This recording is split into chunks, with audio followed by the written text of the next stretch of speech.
This is a story of a man who knew too much and decided to escape. Too intelligent and too vulnerable for this world.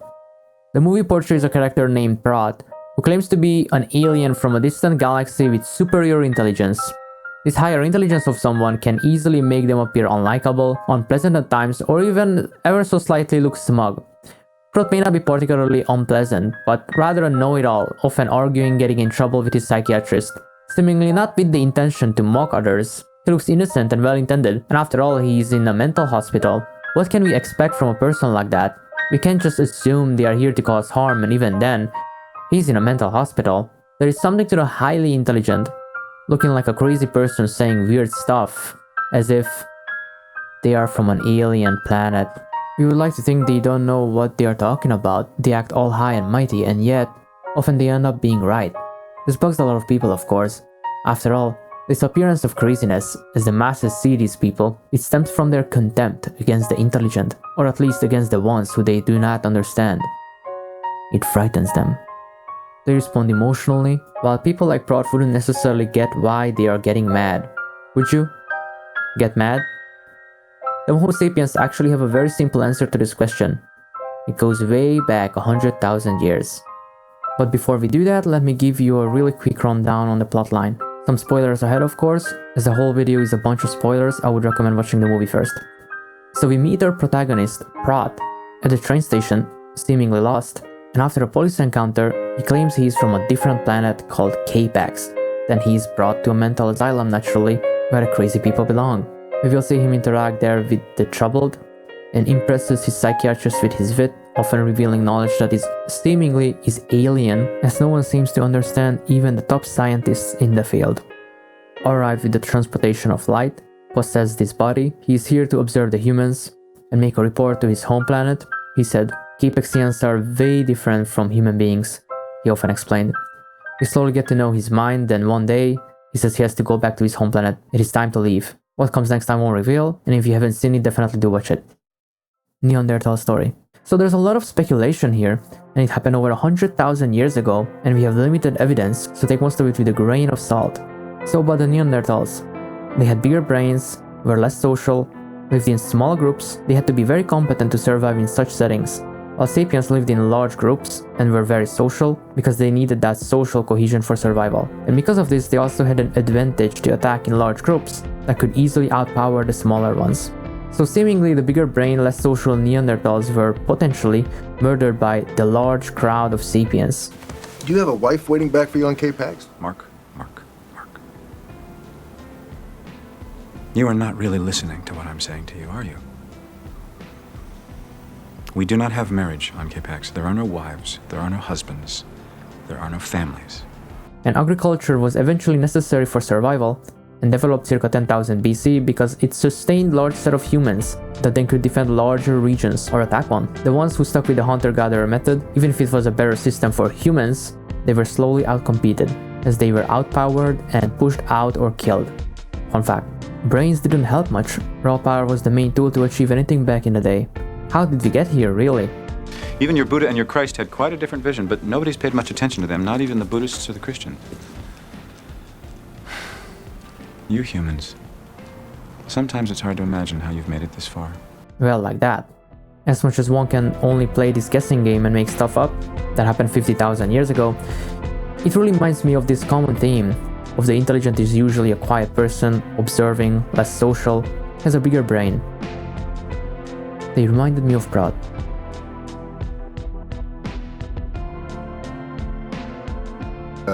Well, he's the most convincing delusional I've ever come across. If I can prove to him that this K-PAX is just a figment of his imagination, then maybe I can find out who he really is. This is a crucial moment that establishes our fundamental theme, the most important question of the movie. Could Prot just see that he's wrong? His story is a fabrication, that is. Then he could finally start healing? Or is there something fundamentally wrong with meddling with his beliefs, and even to the degree that it could be harmful to his rehabilitation? Often the crazy are treated as cattle, almost non-human. There's no understanding, only taking some pills that just makes them calm down and less active. It's her. She says it makes her soul numb. Don't give it to her. Did you know? This was a common theme in the 70s. It was crazy. It's called the Rosenhan experiment, where Stanford professor David Rosenhan sent to a bunch of his students, including himself, to a bunch of psychiatric hospitals to admit themselves with just one symptom. I hear voices. They were diagnosed with schizophrenia or maniac depressive psychosis. Wow, just because he had the audacity to hear voices. Crazy world we live in. They were kept there for an average of 19 days, and then they were let go with the diagnosis of schizophrenia in remission. After this study, the hospitals were so embarrassed about it that they challenged Rosenhan to send as many fake patients as they want. They will catch them all. After that, they identified numerous genuine patients as fake ones. But Rosenhan said he actually didn't send a single person. This shocked the whole world of psychiatry and led to major reforms in the field. Fun fact. Okay, now you gotta bear with me. Before we move on, let me give you probably one of the most fundamental and most important perspectives of reality and of our reality. Something that is the source of our suffering. One would maybe even call it the human condition, the dichotomy between the two realities we simultaneously live in. The objective reality out there, the universe itself, versus you in it, with your own little universe in your mind. As your mind essentially can be very easily argued to be its own universe. And you are its god. Anything can happen there. You just have to command your mind. So many of our concepts, all the dichotomies build on this fundamental foundation of our reality. Reality, humanity, mind, body, logic, intuition, love, emotion, rationality, material, spiritual, left, right, collective, individual, idealism, realism, structure, order, freedom, chaos, faith or religion, science, pleasure, suffering. All these are the same exact thing, expressing the same exact thing. Both sides' axioms are found in these two different realms, and I think it's fair to say that these are the two different universes, where the laws of what is real is different in both, causing all the debates in our philosophy and politics while never meant to be mended. Neither is right or wrong in themselves, but it's all about the relationship between the two. Just like in physics, meaning comes from when we describe the relationship of things. Similarly, to understand the full picture, we must look at the relationship between reality and the human mind. All these step into the same idea from different perspectives. The human, constrained by the laws of the universe. It's like I want something, but then this is reality. How do you connect the here to where you want to head? This is the human struggle, the human predicament, the human condition, and its symphony being played out in the universe as we chase our imagination's version of reality.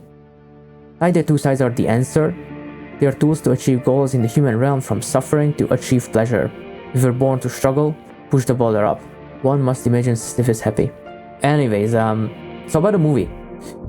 If you look at our doc, all he cared about is to destroy Prot's fantasy, his own universe, in the name of truth and science. This fantasy of his is what allowed him to continue on his journey. He was cured. He had to escape the reality into another. So he cured himself by becoming Prot. Prot, that's you. You and Robert Porter are the same person. That's patently absurd. I'm not even human. Can't you at least admit the possibility? I will admit the possibility that I am Robert Porter, if you will admit the possibility that I am from K-PAX. People's coping mechanism could keep them going. He was happy. But the institutions must break that mental world because it's not real and true. They create this hierarchy. Doctor and patient. Being part of a very distinct game, this category. Like cattle and shepherd. It's always about reality and never about a why. You're cured and then thrown out like cattle. Okay, let me address this. Was Prot actually like a real alien? But before we dig deeper here, let me give you a detour and tell you about one of my personal favorite animes. 神が与えたペナルティだな。外見でひいきが過ぎたから言動挙動にてマイナス修正を加えられてる。では行ってみましょう。It does really take promise, bear with me. The show is about a boy who moved in with some of his distant relatives to go to a school there.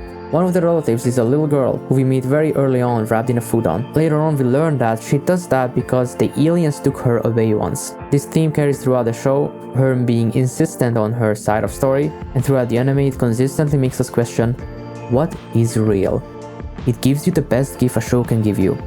It makes you feel like the real mundane life is actually magical. And it does it while in the same time it maintains a very realistic picture of reality and it remains grounded in it. And I think that is the real magic, to make real raw life feel like as if it was magical, to make it feel human, other than just seeing what is.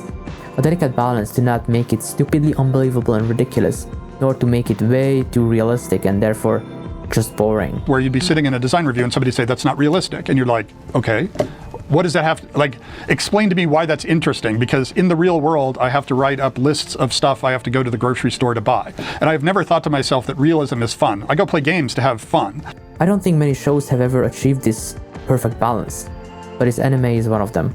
There is this idea of an alien being here and following them, but it is never revealed to us what is really going on. But the idea is always lurking in the corner, the magic of what if. We are humans. We are not meant to just see things as they are, but also what does that mean to us? And that meaning is converted into feelings about reality. Just a small interest, a hint of hope, a little of what there could be. In the end, it evokes curiosity, what is going on, instead of giving an answer. And this itself is the beauty. Who is she? Is what creates interest. From a storytelling perspective, this is very intriguing, since this curiosity feeling will keep the viewer engaged rather than told either answer. After the facade is broken, in fact, the story literally ends, and everyone loses interest. Just look at what happened to Belle Delphine after the interview she did. Once the mystery disappeared, the whole shtick is gone, the magic is gone, and she got out of the mainstream, no one cared about her anymore. Once you understand this magic, you will be a little bit more appreciative of stories that are not just trying to explain everything to you and leave a little bit to your imagination. What is real? You decide. I believe horoscopes achieve very similar ideas. We all have our own little world we live in, and from an outsider perspective, that can be really alien to some, and some would just feel like they are aliens from another planet once they observe some of the other people's behaviors, like two distant species. Born. Right. K-PAXians have babies. Oh, yes, much like on Earth. But unlike you humans, the reproductive process is quite unpleasant for us. Could you compare the effect of something that I might understand, like a toothache? It's more like having your nuts in a vice, except we feel it all over. And to make matters worse, the sensation is associated with something like your nausea, accompanied by a very bad smell. The moment of climax is like being kicked in the stomach and then falling into a pool of mott droppings. If it's such a terrible experience, how do you reproduce? As carefully as possible. But okay, so let's investigate anyways. If he was a literal alien, so about the eyes. Normal human eye have 3 types of cone photoreceptors, for red, green and blue of course. But technically, there are animals out there that live with multiple of different kind of cone photoreceptors. And technically it is possible, of course, for humans to also develop such extra cone photoreceptors. And apparently some women also have that too, so. Could he solve equations that other people before have never seen and understood? Yes, of course. Think of Ramanujan. Could he be resistant to medications? Yes, of course. Why not? Could he just go catatonic after some shock event? Yes, of course, why not? But still, my strongest argument is, anyone who chases if he was K-PAXian or not is just missing the point of the entire story. The answer is not the topic, but the question itself. Am I delusional or they are? Are the raw facts of reality always the answer, regardless of circumstances? Or maybe those delusions are nothing more real than the ones any of us come up with as a story of our own lives. In the end, it was never about if he was an alien or not. It was never the real question. That is just the surface level stuff that keeps people around and interested, just long enough until people get to see the real meaning behind the surface, the real substance. And the original question, whether he is alien or not, won't matter anymore. This is usually the case when you get to experience with any story, the human condition, and the screen you see is just the vessel to the real story, the internal struggle of the protagonist. Oh, Mark. Now that you've found Robert, please take good care of him.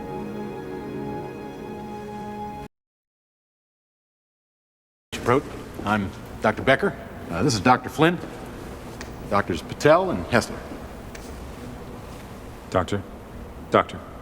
Doctor? Doctor? How many doctors are there on this planet?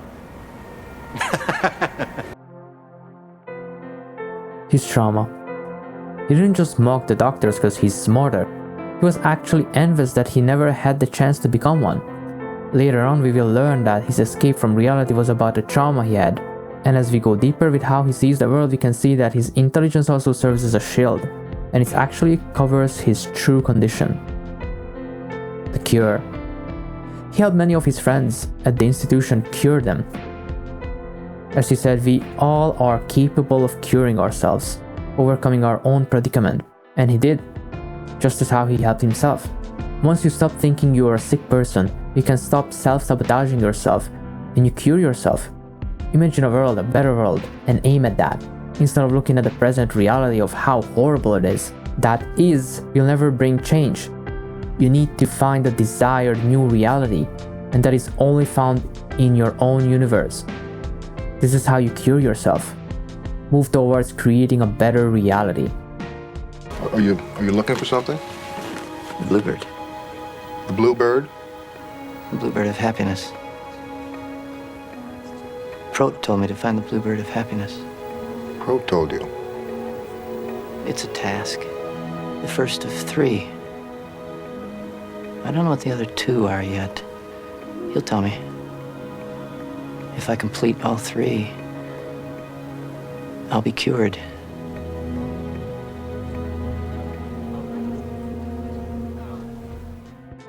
If you set your own mind to it, then anything is possible. You can cure yourself because you were your own biggest enemy to begin with. So Prot did cure himself, but Doc brought out the memories of the forgotten, painful past, and now Prot cannot forget, bringing his downfall, just because the Doc couldn't let it go. The blissful ignorance. Something happened. That's why he called me. He calls me when something bad happens. Like when his father died? That's right. He escapes to K-PAX when there's trauma. His imaginary friend arrives to help him out. Does it matter if a story did or did not literally happen? That is not a point of a story. Me going to the grocery store and getting some milk, what is the point of this? What is the meaning of this story? What am I trying to say? Because most of us expect a purpose, a point. And if I actually went to a grocery store or not, it's besides the point. Doc had to cure Prot by making him face reality, but Prot's reality is unbearable, completely breaking him. Sometimes the literal truth is not it. It is literally just what it is. Just the thing itself. But what is the point? What keeps people moving? Horoscopes? The law of attraction? God? Aliens? Humans were cursed with the understanding of what goes beyond of what is. This blessing and curse is called the discovery of the future. A what there could be. A continuous and endless conflict that fills every aspect of our lives and controls us to the very end. A creature that only lives in the moment can only understand what is. Like, what is the case? And not the what there could be. That requires the discovery of the future, thinking about the future, dreaming up a future. Facing reality is necessary as you can't keep running from it. It is reality after all. Knowing where you are is fundamental in order to know how you can get to your preferred goal. Doc was intuitively correct about that, and often that is the first step towards healing, is facing reality. But sometimes those delusions are the ones that save us. Does everything happen for a reason? Or is it one of those esoteric things like the quantum fluctuations will guide your way through life? Buy some candles and Shugnite for good measure. Well, actually it does. It's called causality and it's fundamental to classical logic. If this, then that. Simple as. And yet people turn it into an emotionalized version of it all happens for a reason, as there would be inherent meaning extractable from the universe itself. Are horoscopes real? Do the alignment of stars and planets affect your love life? There is a shocking revelation for all of you. It doesn't matter. It's something that makes people feel like there is a point to all of this. A game to make you look forward to something in the future, giving you purpose. Let me give you a great example. If the just do it was enough, we would already all be billionaires. Were the schizo-religious worshippers right all along? The universe will align itself around you as it obeys the rule of cosmos. If you work hard towards a goal, you will get closer and eventually achieve it. Simple as. So some need that deep spiritual connection. Some were born that way, some cultivate it to achieve amazing things, and some, out of necessity, they cling to something beyond this world. Something otherworldly, called hope.